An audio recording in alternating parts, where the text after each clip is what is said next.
चुनाव की सरगर्मियां शुरू हो चुकी है और उसको लेकर सभी राजनीतिक पार्टियों ने अपने अपने स्तर से तैयारियां शुरू कर दी हैं। चाहे आम आदमी पार्टी हो, चाहे भारतीय जनता पार्टी हो और चाहे कांग्रेस हो, लगातार सब अपनी जीत का दम भर रहे हैं। और इस समय हम बात करेंगे मसूरी विधानसभा की। मसूरी विधानसभा के वर्तमान कैबिनेट मंत्री और विधायक गणेश जोशी इस समय यहाँ पर हैं, जो पिछले 5 सालों से यहाँ पर हैं और लगातार क्षेत्र के विकास के लेकर बात करते हैं। और इसी को लेकर आज एबीपी गंगा पहुंची है मसूरी और चौपाल के माध्यम से बात करेगी वर्तमान विधायक गणेश जोशी की कि क्या मसूरी विधानसभा उस विकास की डोर से संभल पाई है, उस विकास की डोर से चल पाई है जिस विकास की बात यहाँ पर गणेश जोशी करते हैं। सबसे पहले हम भाजपा मंडल अध्यक्ष मोहन पेटवाल से ही बात कर लेंगे। पेटवाल जी, अगर बात करी जाए, बहुत सारी बातें यहाँ पर हुई, बहुत सारी योजनाओं की बात हो रही है, क्या मानते हैं जिस वादों को लेकर गणेश जोशी मसूरी विधानसभा से चुनाव लड़े थे और जीते थे, वो वादे पूरे हो पाए?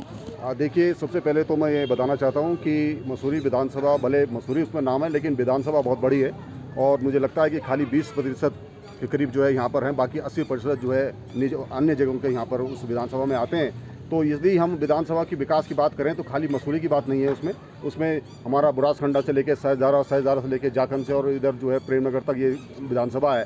इसलिए खाली मसूरी को इसको ना लिया जाए, अन्य स्थानों पर भी बहुत विकास के कार्य हुए हैं। जैसे पार्किंग की यहाँ पे बात हो रही है, 13वें वित्त आयोग से जो है यहाँ पर जो है पार्किंग बन रही है और यही नहीं, सहजदारा में भी जो 350 गाड़ियों की वहाँ पे पार्किंग बन रही है। और सबसे बड़ी बात जो यहाँ के माननीय विधायक जी की जो विकास की बात हम करें और गौरव की जो बात करें, जो हमारे जो 4 धाम है, वो 5वां धाम जो सैन्य धाम है वो भी मसूरी विधानसभा में बन रहा है। तो ये हमारे लिए बहुत गर्व की बात है। और यही नहीं, चाहे पेयजल की बात आप कर लें, चाहे जो है स्वास्थ्य की आप बात कर लें, निरंतर हर क्षेत्र में जो है यहाँ पर विकास हुआ है। हम पुष्पा पडियार से बात करेंगे। स्वास्थ्य सुविधाओं को लेकर यहाँ पर सवाल खड़े किए गए, क्या मानते हैं स्वास्थ्य सुविधाएं नहीं है मसूरी में? बिल्कुल, ये जो ये कह रहे हैं बिल्कुल गलत बात है, क्योंकि आज मसूरी में इतनी अच्छी स्वास्थ्य सुविधाएं हो गई हैं। चाहे वो ये डिलीवरी की बात करते हैं, यहाँ पर आप जब कभी भी आके जाके देख सकते हैं कि वहाँ पर डिलीवरी हो रही हैं कि नहीं हो रही हैं। स्वास्थ्य इतना डॉक्टर पूरा स्टाफ यहाँ पर आ चुका है। और जिस पिछले कोरोना काल से और इस कोरोना काल से आप देखेंगे कि इसमें अभी ऑक्सीजन प्लांट का भी वहाँ पर हो गया है, आईसीयू बेड वहाँ पर खोला गया है और मतलब हर तरह की सुविधाएँ यहाँ पर हैं। और जगह जगह यहाँ पर जन औषधि केंद्र खोले गए हैं, जो कि हर गरीब आदमी अपनी दवाई, अपना स्वास्थ्य का ध्यान रखते हुए, जिसके पास 2000 की दवाई खरीदने के लिए नहीं, वो अपनी दवाई 2000 की 200 रुपये में ले रहा है। इतना फ़ायदा यहाँ पर लोगों को मिला है। तो ये सब ये है कि विपक्ष तो कुछ ना कुछ आरोप लगाएगा, क्योंकि इनके पास कुछ पॉइंट ही नहीं है। मुद्दे नहीं है विपक्ष के पास। जिस तरीके से यहाँ पर पुष्पा पडियार ने बताया कि यहाँ पर स्वास्थ्य सुविधाओं को मुकम्मल करने के लिए विधायक गणेश जोशी लगातार प्रयासरत रहे। हमारे साथ प्रताप पवार हैं। क्या मानते हैं, मसूरी विधानसभाओं को लेकर बहुत बड़ी बड़ी बातें की जाती हैं, आप खुद एक सभासद है, क्या मानते हैं कि विकास हो पाया? और एज ए नगर पालिका प्रतिनिधि होते हुए आप लोगों ने क्या किया? देखिए, पिछले 9.5 साल विधायक जी को यहाँ पर हो गए हैं, अब वो मंत्री भी बन गए हैं, लेकिन जब से वो यहाँ बने विकास का पहिया थम गया है। कोई एक लाल ईंट भी मसूरी विधानसभा क्षेत्र में मुझे नहीं लगता कि लगाई होगी। मैं मसूरी की बात करूँ, यहाँ कोई भी किसी भी कोई नया पर्यटक स्थल के लिए बारे में चर्चा हो, हॉस्पिटल के बारे में हो, सड़कों के बारे में हो, सबकी बदहाल स्थिति है। आज आप जो हॉस्पिटल की बात करते हैं, आप जाके देखिए वहाँ पे डॉक्टर नहीं होते। अभी कल मेरे वार्ड की एक महिला को जो है देहरादून से रेफर कर दिया गया, क्योंकि वहाँ पर उन्होंने कहा कि डॉक्टर नहीं है। तो इन समस्याओं से आज मसूरी जूझ रहा है, जबकि मसूरी विश्व पर्यटन मानचित्र पर आता है और इसका बहुत खूबसूरत होना जरूरी था, लेकिन इसका जो है बदहाल कर दिया गया है। कोई विकास कार्य यहाँ पर नहीं हो रहा है। विकास कार्य यहाँ पर नहीं हुए हैं। जसबीर कौर हमारे साथ हैं। विकास कार्यों में नगर पालिका की भूमिका भी बहुत महत्वपूर्ण रहती है। नगर पालिका के द्वारा किस तरीके से विकास हो पाए हैं? वर्तमान विधायक गणेश जोशी द्वारा बड़ी बड़ी बातें की जा रही हैं, योजनाएं भी बहुत आई हैं, तो आपका क्या कहना है? देखिए, जब से ये सरकार इस सत्ता में आई है और यहाँ मसूरी के जो माननीय विधायक जी हैं, उन्होंने विकास के नाम पर यहाँ पर कुछ भी नहीं किया।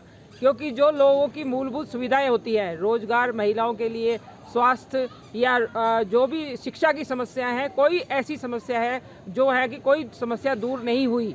हमारे यहाँ आप देखिए, आज तक तहसीलदार नहीं है, तहसील नहीं बन पाई मसूरी। इतनी बड़ी पर्यटन नगरी, परंतु यहाँ नायब तहसीलदार बैठते हैं। एसडीएम भी यहाँ पर 1 महीने से गोल है, पटवारी 1 दिन के लिए आते हैं, राशन कार्ड अधिकारी 1 दिन के लिए आते हैं। और जो हमारी स्वास्थ्य की समस्या है, हमने आपको पहले से बता दिया कि यहाँ पर कोई वो अस्पताल प्रॉपर नहीं है। जो ऑक्सीजन प्लांट की बात कर रहे हैं, वो भी दून स्कूल के छात्रों ने, जो पूर्व के छात्र हैं, उन्होंने 1 करोड़ रुपया इकट्ठा करके दिया, तो यहाँ पर ऑक्सीजन प्लांट लगाया गया।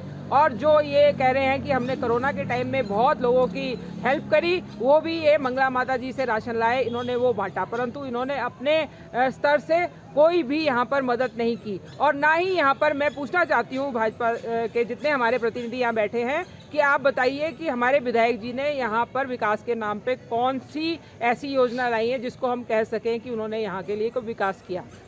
तो ऐसे में साफ तौर पर विकास को लेकर कई सवाल यहाँ पर खड़े किए जा रहे हैं। इसी को लेकर हम मोहन पेटवाल से बात कर लेंगे। पेटवाल जी, कई बातें यहाँ पर आई हैं कि विकास के नाम पर कुछ नहीं हुआ, स्वास्थ्य सेवाएं नहीं हैं, ऑक्सीजन प्लांट भी अगर आया है तो वो किसी ने डोनेट किया है, राशन की बात यहाँ पर कर दी गई है। देखिए, यदि कोई निजी संस्थान कहीं पर माननीय मंत्री जी के कहने पर कहीं पर सहयोग करता है तो मुझे लगता नहीं कि इसमें कोई आपत्ति नहीं होनी चाहिए। आपके जो नगर कांग्रेस के अध्यक्ष गौरव जी भी शायद मंगला माता से मिलने गए थे, लेकिन शायद उनको सहयोग नहीं मिल पाया। तो ये आदमी की अपनी क्षमता है कि आदमी किससे किससे क्या सहयोग लेता है। अल्टीमेटली बात यह है कि समाज को उसका लाभ मिलना चाहिए। अब आपने कहा ऑक्सीजन प्लांट की बात है, क्या ऑक्सीजन प्लांट के डून स्कूलों और बॉयज़ को अपना भी सपना हो गया कि यहाँ पर ऑक्सीजन प्लांट लग जाना चाहिए? इसका कहीं ना कहीं कोई ना कोई एक रास्ता होता है, एक माध्यम होता है ना। मान लीजिए डीएलएफ ने भी कहीं किसी को सहयोग किया होगा, उसको भी आपको संज्ञान लेना चाहिए कि आपने जो डीएलएफ ने जो जिसको सामान दिया उसने डीएलएफ के नाम से दिया कि अपने नाम से दिया। डीएलएफ के नाम से दिया कि अपने नाम से दिया। कंडारी जी, आप क्या बोलना चाहेंगे? देखिए, मैं आपके माध्यम से ये कहना चाहूँगा कि जिस तरीके से मसूरी विधानसभा को मंत्री होने का प्रतिनिधित्व मिला है, उसके आधार पर मसूरी के अंदर कुछ भी नहीं हुआ। मसूरी जो अंग्रेज़ों के समय से थी उसके अंदर लगातार वो संकुचित हुई है, उसका विस्तार नहीं हुआ। हमारी भाजपा जो वर्तमान में मंत्री हैं, वो भाजपा सरकार में मंत्री हैं, मसूरी को एक दुधली टेम्पल से लेकर बुरांस खंडा तक मसूरी नगर पालिका और सरकार का क्षेत्र आता है। इसके अंदर बड़ी संभावनाएं हैं, अपार संभावनाएं हैं कि किस तरीके से यहाँ पर मसूरी के स्थानीय लोगों को हजार युवाओं को रोजगार दिया जा सकता है। लेकिन इस स्तर पर भाजपा सरकार या गणेश जोशी जी पूर्ण तरीके से फेल हुए हैं। मेरा उनसे यही सवाल है कि इन 4.5 साल में उन्होंने इस मसूरी शहर के लिए, मसूरी पर्यटन के लिए, उत्तराखंड पर्यटन के लिए कुछ भी नहीं किया जिससे कि इस शहर का सम्मान बढ़े और यहाँ के युवाओं को रोजगार मिले। ऐसा कुछ भी नहीं किया। यहाँ पर हमारे साथ आपके प्रतिनिधित्व हैं, उनसे बात कर लेंगे। आपने दोनों को सुना, आम बीजेपी को भी और कांग्रेस को, आरोप प्रत्यारोप का दौर। आम आदमी पार्टी को तीसरे विकल्प के रूप में माना जा रहा है। आपकी क्या क्या आगे की चीज़ें रहेंगी, किस तरीके से आप चुनाव में जाएंगे? देखिए, सबसे पहले तो मैं इन सभी के लिए कहना चाहता हूँ, एक बहुत मशहूर कहावत है, बर्बाद गुलिस्ता करने को बस एक ही उल्लू काफ़ी था, हर शाख पे उल्लू बैठा है, अंजाम गुलिस्ता क्या होगा। आप मसूरी की अगर बात करते हैं, अस्पताल की अगर स्वास्थ्य की बात करते हैं, तो जिस टाइम कोविड काल अपने चरम पर चल रहा था तो मैं और एक हमारी पहल संस्था हम लोग चल रहे थे। ना मुझे भाजपा ना कांग्रेस का एक आदमी यहाँ पर नज़र आता था। पुलिस द्वारा हमें बड़ी मुश्किल से पास देके हमने लोगों के घर के खाना पहुँचाया था। अस्पताल की जहाँ तक बात करूँ, जितनी मौतें यहाँ हुई है अस्पताल में, उतनी लोगों की घर में रहते हुए नहीं हुई जितनी इस अस्पताल में हुई है, यहाँ से रेफ़र करते हुए हुई है। अस्पताल में सुविधा के नाम पे यहाँ पे आपके पास डायलिसिस सेंटर नहीं है, सही है, डायलिसिस सेंटर नहीं है, डॉक्टरों की भारी कमी है, जो मेन चिकित्सक है, जो स्पेशलिस्ट होने चाहिए थे वो यहाँ पे नहीं है। टेस्ट लैब में अर्जी फर्जी टेस्ट होते हैं, गलत रिपोर्टें आती है, इसके पास मेरे पास प्रमाण भी है। दूसरी बात, विकास के नाम पर जो पार्किंग नीचे बन रही है उसका आप भी और मैं भी प्रत्यक्ष प्रमाण थे। जिस दिन वो पार्किंग गिरी थी उसी दिन पार्किंग पे जो घोटाला हो रहा है, जो इसका निर्माण हो रहा है, इस पर जो खामियाँ है, जो निर्माण में जो खामियाँ हो रही हैं, उसका जो तरीका है निर्माण का, उसके अकॉर्डिंग वो नहीं हो रही है। इस खामी की वजह से वो गिर गया। खुदा न खास्ता अगर ये पीक सीज़न होता और कोरोना काल नहीं होता तो वहाँ पे सैकड़ों की जान जाने का खतरा था। तो ये घोटाले से मिली भगत का इनका पता चल जाता है कि सरकार की मंशा कितनी है और क्या घोटाले इनके चल रहे हैं। तो जी, एक सवाल है, क्योंकि ये बात तो सही है, क्योंकि अगर हम उत्तराखंड की पूरी राजनीति की बात करें, जब से उत्तराखंड बना है तो बारी बारी कांग्रेस और भाजपा आई है। इस बार तीसरे विकल्प के रूप में आप आदमी पार्टी अपना कहीं ना कहीं पैर जमाने की कोशिश कर रही है, तो क्या मानते हैं इस बार कुछ कर पाएंगे उत्तराखंड में आप लोग? देखिए, सत्तासीन सरकार इस बात का से बहुत घबरा रखी है कि आम आदमी पार्टी तेज़ी से अपने कदम उत्तराखंड में बढ़ा रही है, सदस्यता बढ़ा रही है। चाहे वो हमारी मसूरी की बात हो, हमारे यहाँ भी सैकड़ों के हज़ारों के उसमें कार्यकर्ता बन चुके हैं। और इसका प्रमाण सरकार इतनी घबरा रखी है, जिसका प्रमाण ये है कि जब अभी कुछ टाइम पहले हमारे होर्डिंग लग रहे थे तो एक भाजपा की गाड़ी आई कोलू खेत के आसपास, मेरे पास उसका वीडियो है। उन्होंने हमारे होर्डिंग उठा के नीचे खाई में फेंक दिया, उनको होर्डिंग लगा के मारा पीटी की। फिर वो जब वापस आए तो हुसैनगंज में मैं उनके साथ था, उन्होंने होर्डिंग लगाई, उन्होंने वो वीडियो मेरे को दिखाया। अगले दिन मेरे को पता चला कि हमारे जो लोग होर्डिंग लगा रहे थे उनको सरकार ने मुकदमे डाल के बंद करवा दिया, जेल में हम उनको छुड़ाने पहुंचे, यहाँ से लेकर। आप ये बताइए, आज तक किसी भी सरकार, चाहे भाजपा हो कांग्रेस हो, किसी के हुड्डे लगाने पर उनको मुकदमे हुए, उनके आदमी बंद हुए, नहीं हुए? तो ये साफ तौर पे सरकार के बौखलाहट का पता चलता है।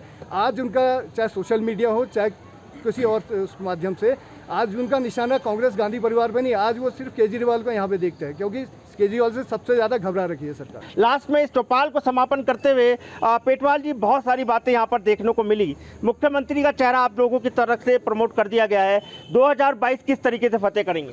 देखिए, निश्चित ही देखिए जो क्या बोलूँ, 2-2 महीने के मुख्यमंत्री बहुत है तुम्हारे यादगार है। अभी रक्षाबंधन का कार्यक्रम था और यहाँ पर एक पवित्र त्यौहार है जिसमें भाई जो है अपनी बहन को, चाहे वो 1 रुपये की चीज़ हो चाहे 100 रुपये की, उसको देने के एक वो है। लेकिन कुछ लोगों द्वारा ये कहा गया कि ये तो 13वीं और बरसी में दिया जाता है, तो ये मातृशक्ति के नहीं, उस हिंदू धर्म, उस रीति रिवाज के खिलाफ भी है। और दूसरी मैं बात आपने कहा कि मसूरी इसका उत्तराखंड में जो है किसकी रहेगी, मैं आप निश्चित मानिए बहुमत तो छोड़िए, लेकिन 60 पार से जो है भारतीय जनता पार्टी सरकार बनाएगी। 60 पार को लेकर भारतीय जनता पार्टी सरकार बनाएगी और इसी को लेकर अब चौपाल कहीं ना कहीं आरोप प्रत्यारोप का दौर यहाँ पर चला। आपका तौर कहीं ना कहीं आप अपनी बात कर रही है, कांग्रेस कह रही है 2022 में वोट सरकार बनाएगी और भारतीय जनता पार्टी का मानना है कि 60 प्लस को पार करेगी। ये तो समय देखना होगा कि जब 2022 में जनता वोट देगी तो ये उत्तराखंड का जो ताज है वो किसके सर पर सजेगा। मैं सुनील सोनकर, एबीपी गंगा, मसूरी।